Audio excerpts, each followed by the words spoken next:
Hi, Mr. Lane here, principal at Deerfield Elementary School, to read chapters 27 and 28 of our book. So here we go. Excited by the sudden appearance of a second bonus card, Sierra read it out loud. 2 plus 2 can equal more than 4. Put 2 and 2 together and you'll be closer than before. Akima raised her hand. Yes, said Sierra. You do realize that Miguel here isn't on our team. Oh, right, sorry. Miguel turned to Kyle. You guys are a team? Oh, yep, you want to join in? Maybe. Not sure. Check back with me later, man. No problem, said Kyle. He fist-thumped his chest. Miguel fist-thumped his. They were flashing each other the peace signs while Sierra said, I think this means we all should play together as a team. Remember what it says in fountain down in the lobby. Knowledge not shared remains unknown. Maybe, said Miguel. Like I said, let me get back to you guys. I'm working on a few angles of my own, flying solo. Sure, no problem. Kyle was about to do the whole fist chest bump peace sign thing again when he had a brainstorm. Miguel, quick question. What's on your library card? Miguel shrugged. My name and number 1. Anything else? Like on the back? Nothing really. Couple of books. 2? Yeah. What are their titles? Miguel bit his lip. Don't want to say. Because you think they might be clues? Not saying what I might or might not be thinking, bro. Kyle nodded. There are 2 different books on the back of everybody's library card, said Akima, thinking out loud. Put 2 and 2 together and you'll be closer than before. The book titles are some sort of clue. My books are one... Akima, Kyle shook his head, nodded toward Miguel. Right, sorry, my bad. Okay, Miguel, said Kyle. And if and when you decide to team up with us, you can show us the 2 books on the back of your card. We'll all show you ours. We'll also split the prize 4 ways. Deal? Deal. Come on, guys. Kyle gestured toward the exit. Where are we going? Asked Sierra. Kyle dropped his voice. The Electronic Learning Center. You want to play video games? Said Akima. Now? Seriously, Kyle, we made you rethink your status as team captain. I don't want to play video games. I want to check out the discard pile. Huh? The cards the players who went home early dumped into the goldfish bowl. I'm coming with you guys, said Miguel. I've been thinking about those extra cards too. Fine, said Kyle. Whatever. When they entered the game room, they saw Clarence, his arms folded across his chest, genie style. He was standing guard in front of the discard pile. May I help you? He asked. Yeah, said Kyle. We want to check out the cards in the bowl.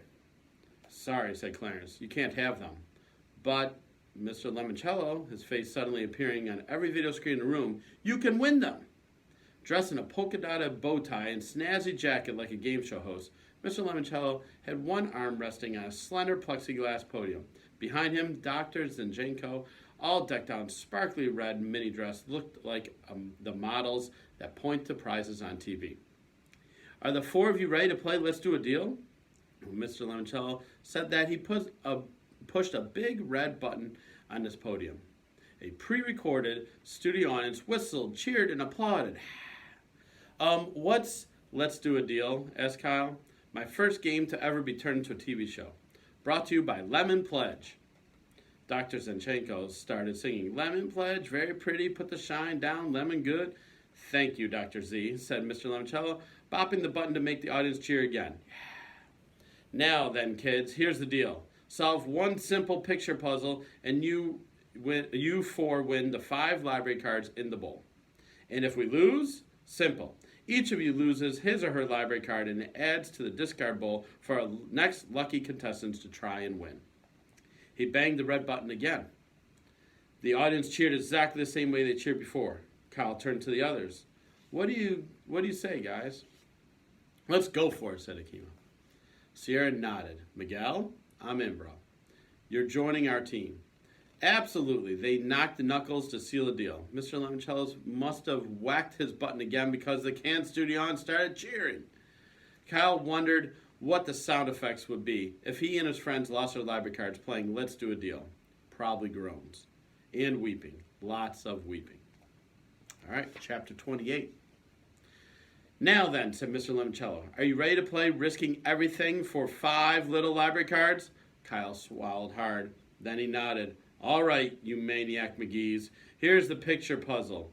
The category is famous quotes. You have 60 seconds to solve this rebus. Wait a second, asked Akima. What's a rebus?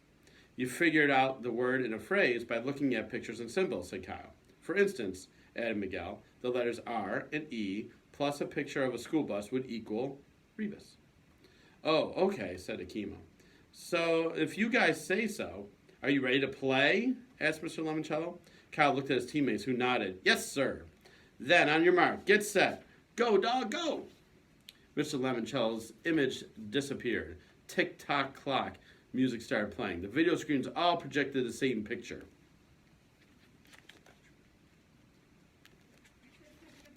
We're officially dead, said Akima.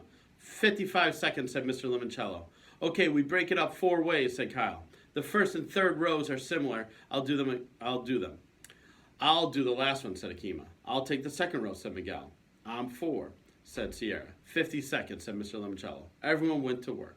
Mine is some guy hitting himself in the thumb with a GR and an O, muttered Akima. Then the male symbol where the LE equals RX. Marks? Does that make sense? Hello? Kyle, is my second half Marks? Kyle didn't answer. He was too busy deciphering his own clue lines. Outlet. Change that let to side. He mumbled. Golf minus the G and the L. The letter A. 40 seconds left. Dog? He dropped to the third line. He just needed the first word. Bowling pins without the P, but add in IDE? 30 seconds. Kyle glanced at Miguel. He was moving his lips, mouthing out his parts of the quote. Sierra, too. You guys ready? Kyle whispered. Hang on, said Miguel. 20 seconds. Okay, go. Kyle read the first line. Outside of a dog. Miguel picked up his thread. A book is man's best friend. Kyle continued. Inside of a dog. Sierra took over. It's too dark to read. Akima brought them home. Groucho Marx?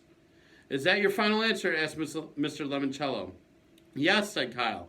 Then he repeated the entire quote. Outside of a dog, a book is man's best friend. Inside of a dog, it's too dark to read. Groucho Marx. Bells rang. Chaser lights flashed. The audience went wild. Akima and Sierra actually squealed and hugged each other. You are correct, shouted Mr. Lemoncello. There's no dead in Norville. Not today. Take those 5 library cards, Team Kyle. You won them fair and square. Charles and Andrew heard a commotion on the 3rd floor. Bells ringing. An audience whooping it up. Girls squealing. Come on, said Charles. They raced up the stairs and peeked into the Electronic Learning Center. Kyle, Keeley, and his teammates were all hugging each other and slapping high fives. On every video screen in the game room, Charles could see a pictogram puzzle. What's going on in here? Whispered Andrew. They might be gaining on us, Charles whispered back. We need to pick up our pace. Quick. Where would I find a book called Hoosier Hospitality, written by Eve Healy Aresti? The 900s room. Let's go. Charles and Andrew scurried back to the 2nd floor and the 900s room, where they found Haley Daly holding Hoosier Hospitality. Oh, hello, you guys, she said, slamming the book shut. Charles moving toward her slowly. Find anything interesting in that book, Haley? Not really, she giggled. Just a bunch of dumb junk about Indiana. Charles knew she was hiding something. I wonder, Haley, if you and I might share a quiet word. He turned to Andrew in private. Does that mean I'm supposed to leave? Yes, Andrew. It's for the good of the team, trust me. Okay, but I'll be right outside the door if you decide to double-cross me or something. Thank you, Andrew. This'll only take a quick minute. Puckelman left the room. Smiling, Charles moved even closer to Haley. So close they could smell her bubblegum, or shampoo, maybe both. Let's step over here, he said, taking Haley by the elbow. I found another fascinating book that I think you'll just love. He guided her to a spot behind the bookcase where the conversation couldn't be observed by the security camera blinking up in the ceiling. Haley went with Charles. If he had been looking for the same book she just found, that meant he was playing the library game along with a similar path. Charles Chiltington might have clues Haley could use. Clues she needed. Rumor has it, Charles whispered, that your parents wrote your library essay for you. Inside, Haley was grinning. Obviously, Charles would try to bully her into joining his team. Fine. She pretended to be frightened. What? She whispered back, pretending to be terrified. That's a lie. My dad just helped me with some of the spelling. Ah, so you admit it. All the spelling in your essay wasn't your own. Okay, this is going to take more acting skill than usual. Having someone check your spelling wasn't against anybody's rules for anything. She widened her eyes, made her lips quiver. What do you want, Charles? For you to join my team. Why should I do that? 2 reasons. 1, if you're on my side, your flagrant plagiarism remains our dirty little secret. 2, I know what to do with that silhouette card you just found in the Hoosier Hospitality book. You do? Oh, yes. If we share our clues, the pictures will create a phrase telling us how to find the alternate exit. Haley smiled. For real? This was working out perfectly. She'd get all their clues, and even if they won together, Mr. Lemoncello would definitely make her the real star of his TV commercials. She had zazz. Charles and Andrew did not. Okay, she said. Deal. I'm on your team. Then she handed Charles the clue that she had found in a Hoosier book. Of course, said Charles. After all, Indiana is the Hoosier state. On to chapter 29 soon. Thank you very much.